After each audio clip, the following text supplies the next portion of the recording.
That is exactly where Shohei Ohtani said something so unexpected, so genuinely human, that it moved a hardened baseball legend to tears. And the only reason we know about it at all, is because his interpreter, Ireton, couldn't keep it to himself. Today, we are going inside that moment. We are going inside the 44-game on-base streak that nobody could stop. We are going inside the mind of a man who has already rewritten every rule baseball thought it had. And most importantly, we are going inside the quiet remark that revealed who Shohei Ohtani truly is, when nobody is supposed to be watching. Stay with us. Because this is not just a baseball story. This is a story about what greatness actually looks like from the inside. Let's begin with the numbers. Because the numbers, as always with Ohtani, are almost impossible to believe the first time you hear them. 44 consecutive games reaching base. Read that again. 44 consecutive games. That means for 44 straight times Shohei Ohtani walked onto a baseball diamond, faced some of the most elite pitching talent on the planet, and found a way. Every single time. Without exception. Without failure. Without a single game where the opposition could simply say, "Not tonight." To put that into perspective, consider what that kind of consistency demands. It demands that on your tired days, you still find a way. It demands that on the days when pitchers have studied your every weakness, when entire game plans have been built around stopping you specifically, you still find a way. It demands that on the days when the crowd is loud and the pressure is suffocating and the entire stadium knows the streak is on the line, you still find a way. Ohtani found a way 44 times in a row. In Los Angeles, the buzz around this streak was unlike anything the city had felt in years. Every at-bat was an event. Every pitch thrown to Ohtani carried weight. Fans who had never paid attention to on-base percentage were suddenly checking it religiously. Sports anchors who typically spent their segments on trade rumors were clearing time to talk about this one man and this one number that kept climbing. Baseball historians began pulling out their record books. Analysts began running comparisons to the greatest players of different eras. And through all of it, through every article, every highlight reel, every breathless television segment, Ohtani simply showed up the next day and did it again. That is who he is. But here is what the numbers cannot tell you. Here is what the highlight reels cannot capture. Here is what even the most detailed statistical breakdown will never reveal. What was going through his mind when it was over?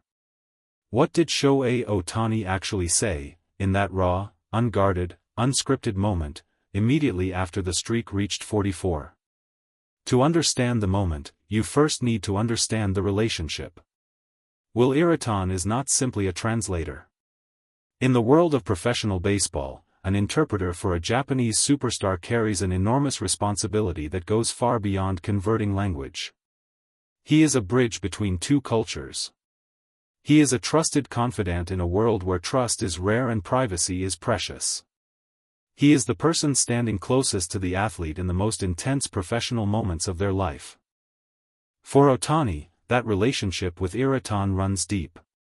When Ohtani speaks in those press conferences, choosing his words carefully, pausing thoughtfully, answering with that calm and considered precision that has become his trademark, Ireton is right there.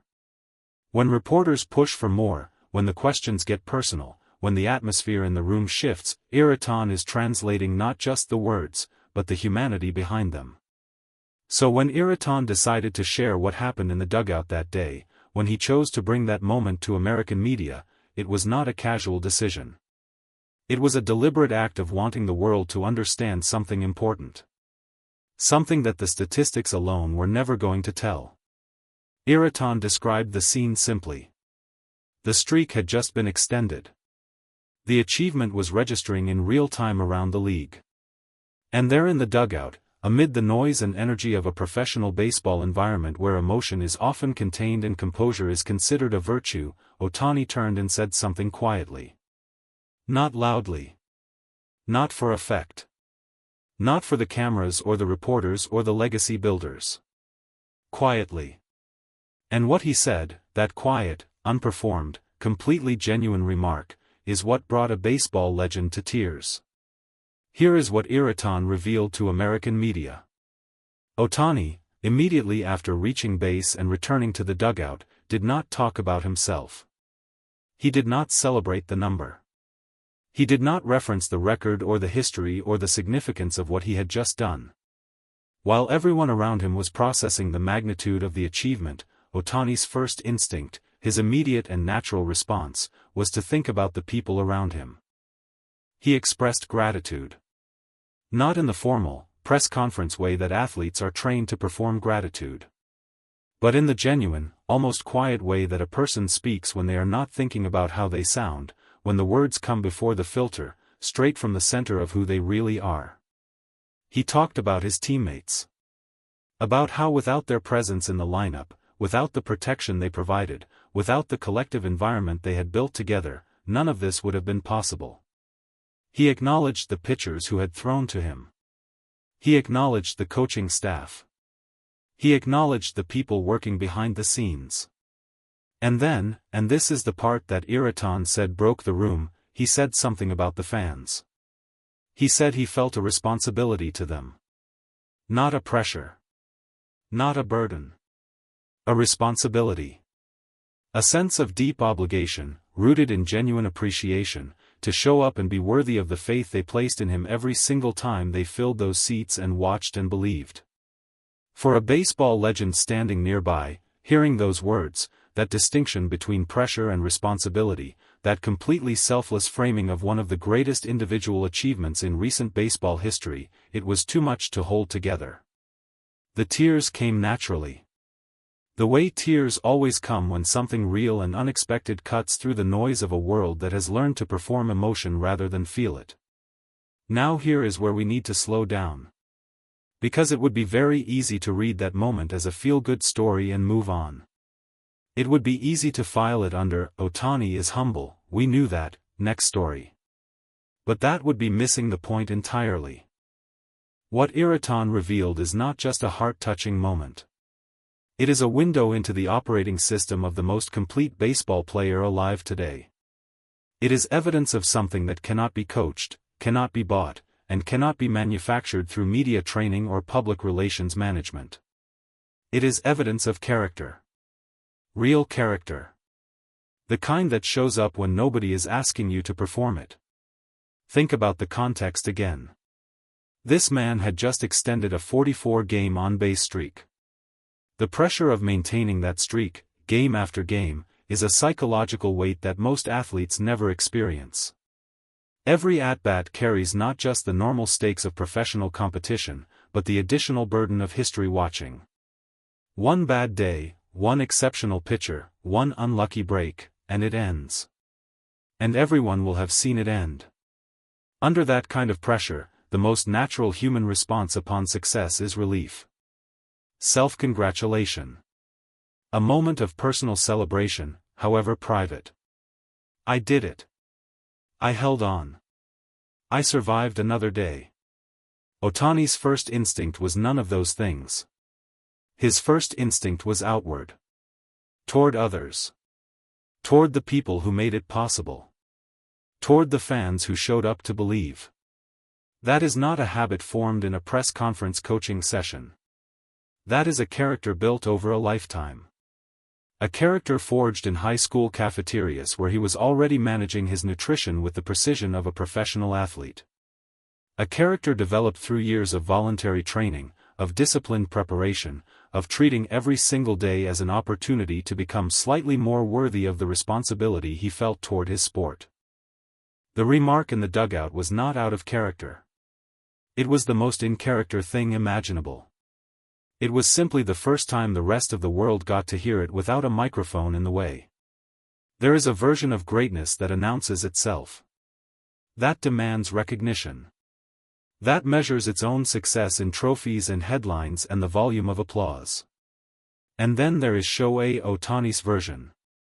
His version shows up at the ballpark and eats the right foods and prepares the right way and competes with everything he has, and then, at the moment of achievement, looks around and thinks about everyone else first. His version understands that individual records exist inside a collective effort. That number 44 game streak happens in isolation. That behind every on-base streak is a lineup that pitchers must respect, a coaching staff that builds the right environment, a fan base that fuels the atmosphere that fuels the performance. His version does not separate the achievement from the people who made the achievement possible. And here is the lesson that Ireton's revelation carries for anyone paying attention. Not just baseball players. Not just athletes. Anyone who has ever worked toward something difficult and meaningful. The way you speak in your quietest moments reveals the truth of your character. Not the press conference. Not the awards speech. Not the social media post carefully crafted for maximum impact. The dugout moment. The unguarded moment. The moment when success has just arrived and your very first instinct kicks in before any filter can catch it. That instinct, for Shohei Ohtani, is gratitude. Is community. Is responsibility toward others. That is why a baseball legend cried. Not because the streak was impressive. Legends have seen impressive streaks. They have been part of impressive streaks. Numbers alone do not move a hardened baseball veteran to tears. What moved him was recognizing something rare. Something that exists at the intersection of extraordinary talent and extraordinary humanity. Something that reminds even the most experienced people in the sport why they fell in love with it in the first place. 44 consecutive games reaching base. A number that will live in the record books for years, perhaps decades. A number that analysts will reference and historians will debate and fans will remember. But ask Will Ireton what he remembers most from that stretch, and he will not give you a number. He will tell you about a quiet remark in a dugout. About a man at the height of his powers choosing gratitude over celebration. About a legend standing nearby who could not hold back his tears. That is the real record Shohei Ohtani set. Not 44 games. But a standard of character, quiet, consistent, completely genuine, that challenges every single person who hears about it to ask themselves one honest question. When you reach your greatest moment, when the thing you worked hardest for finally arrives, what will your first instinct be? Ohtani already answered that question. In the dugout. Quietly. Without a microphone. And somehow, the whole world heard it anyway.